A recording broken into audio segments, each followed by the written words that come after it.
Well, Tricia, here's your potting soil. Now, I know you're transplanting a rose bush from another part of your garden. Is there anything different to know about transplanting roses versus another plant? Well, roses are a little trickier, Danny, and this rose is an old one that It looks like it. Yeah, it's seen maybe better days, but I thought I'd give it one more try.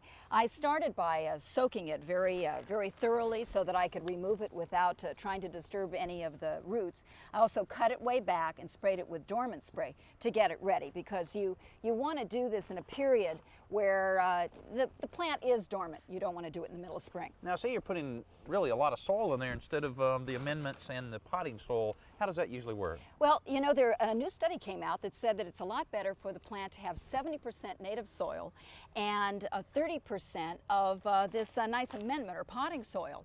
Because if it has more of this, it's going to be in there and say, I just love this, and it's not going to spread out its roots. Okay, that makes sense. You know, something I forgot to tell you is you really want to find a plant that has 3 strong canes.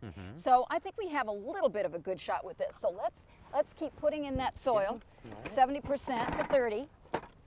Okay, I'll throw a little bit of this in as you go. Yeah, great. Yeah, we don't want it to be too happy in that space. And after we get all this soil in here, we're going to tamp it down so it's about 1 to 2 inches above the crown, because once we start watering it, of course, it'll settle back down again. Well, hopefully it'll make it. Let me turn on that water for you.